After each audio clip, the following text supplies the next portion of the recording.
Ni hao, chums, and welcome to PFITM in the morning.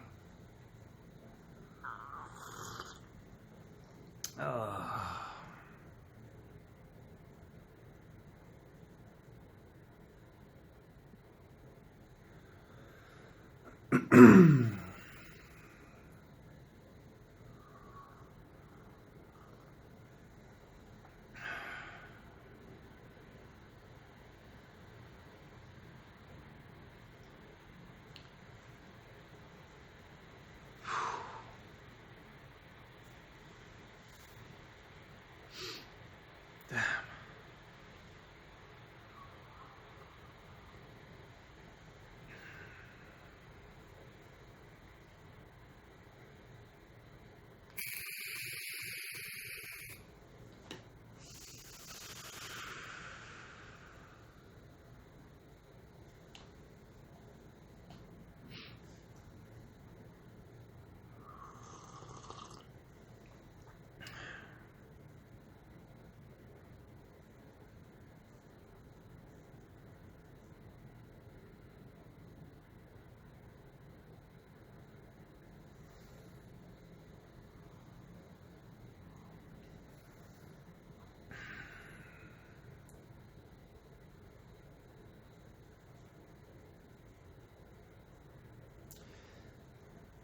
You know, I kind of thought, could I do a vlog where I just don't say anything?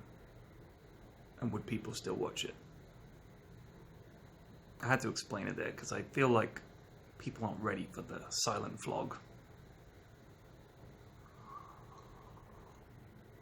But I had a really weird night's sleep, so I'm probably not going to be saying much. My brain is fried. This is what happens. Jet lag is really weird.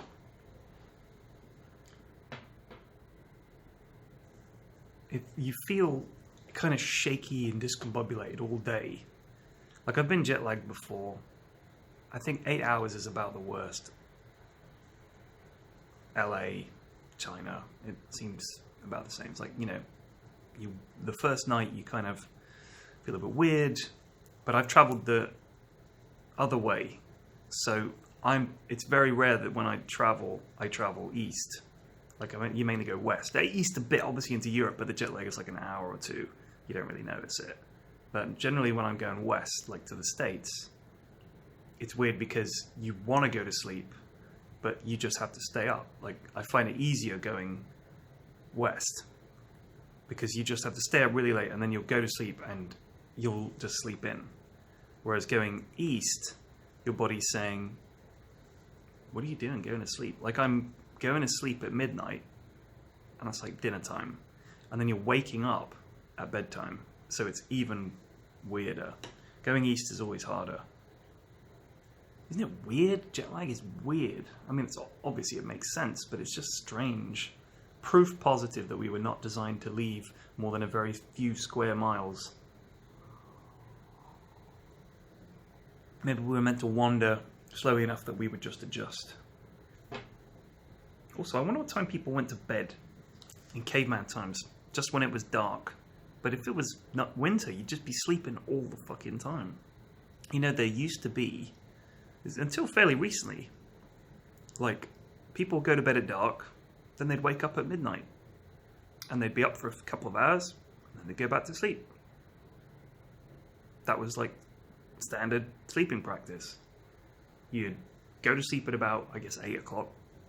9 o'clock, sleep for 3 or 4 hours, wake up, have a snack, maybe do some praying, maybe have some sex, and then go back to sleep again, and then wake up at dawn. That's crazy, huh? And then we all just collectively decided not to do that anymore. I wonder where the change was.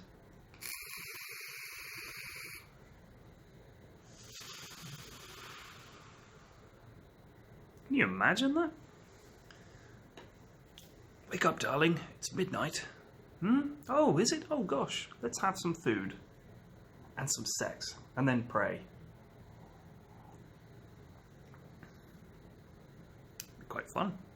Quite in for that. Today is Sunday.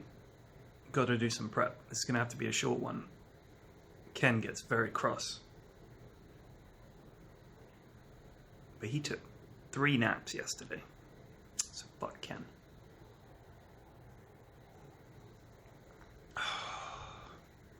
Trying to think back to what I've done on previous PFLAGs in the mornings. PFITMs. And movie reviews was a thing. So I watched a film last night called The Endless.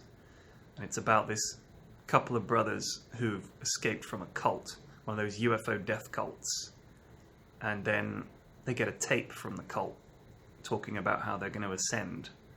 And they're like, oh God, I think they're all going to kill themselves. And the younger brother says, I want to go back and see them. And the older brother's like, don't be ridiculous. I dragged you out of that cult for a reason. And they have this shitty life and these shitty jobs. And they just eat like instant ramen and they're cleaners and they hate their life and they're broke and everything. So the older brother's like, fine, look, I'll take you back there and I'll show you what it's like. And they go back and everything's bizarre. Like it gets weirder and weirder. And I don't want to spoil anything. It was an interesting movie. It wasn't great, but it was interesting. The Endless. I recommend it. I give it about 5.5 out of 10. It was watchable. I wanted to know what happened. Had some strange characters, and the sense of weirdness is quite good. So I would say it's alright. Worth a watch, I guess.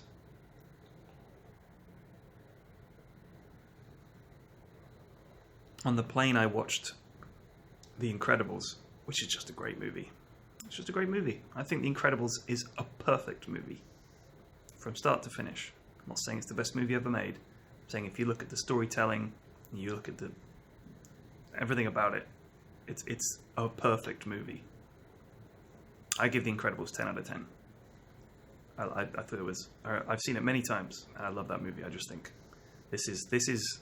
If you wanted to do a film school thing about how to make a movie, and everyone's like, what is a really good movie that makes sense and everything works, everything about it is perfect, what does it look like? I'd say, well, The Incredibles is a good example. Watch that. That's a perfect movie. 10 out of 10.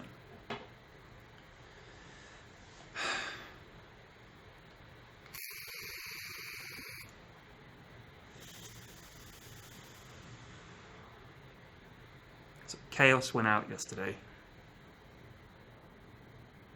and I think NIP are on the verge of going out, which is weird to think about, because those are 2 teams I think people expected to do slightly better, at least to be there till the final day, have a chance, but they're just out. It must fucking suck. Just think about that. Your whole year leading up to one event, and you fly out, you've been preparing for 11 and a half months. You've been practicing, you're ready, the first game starts. You think, here we go, lads, we've got to win these, and we've got to do well, we're going to be on the main stage at TI, and we've got a chance to make a load of money. And it's great for our careers, and great for our team, and great for the organisation, everything. And then you just don't do it. And it's just, I could imagine you'd feel it slipping away. You lose a few games, you just feel it slipping away. You start to look to each other for inspiration, like, come on lads, we can do this, and you're just hoping that you somehow pull it out of the bag, and it's just not happening, and you just can't understand why. You're just like, why aren't we winning? Like, we're better than this. Why are we making these mistakes? Like, I've never been in that situation. I'm just trying to put myself in their shoes. It must fucking suck to think everything's going to be better than it is, and then for it just to not happen. It must be weird being a competitor like that in any sport. Just to be prepared, be ready, and to have all your hopes and dreams, and then just think, shit, we just didn't do it.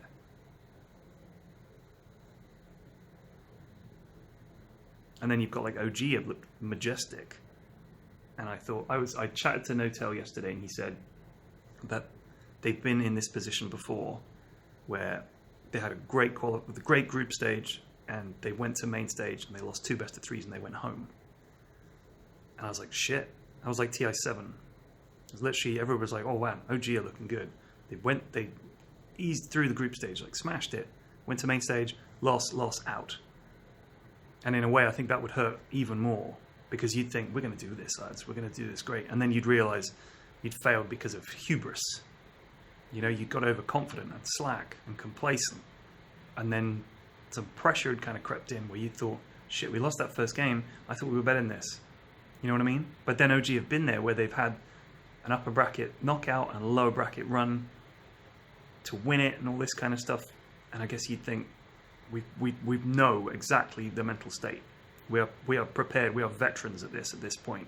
I think when people talk about big tournament experience, that's what they mean. When they don't mean you don't get rattled and you don't get nervous and you don't have all these thoughts running through your mind and you just like a machine. I think they mean you know what mental state you need to be in regardless of how the tournament's going. You know how to respond when you're doing well as when you're doing badly. I think you see some teams coming in having had a great year and then failing because they're just not mentally prepared for setbacks because they haven't had it to deal with it all year, and then suddenly they're confronted with it. And equally, if you're doing badly, you have to be able to cope with that pressure and that will to win. Really interesting. Not being a competitive person and just wanting to play games for a laugh, I can't relate to it, but it's fascinating. I need to do some work. We need to get ready for the late game. Dakota gets in today.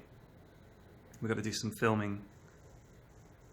I need to have some breakfast. I need to get dressed. I need to do a whole bunch of things. I better do them. See you guys tomorrow.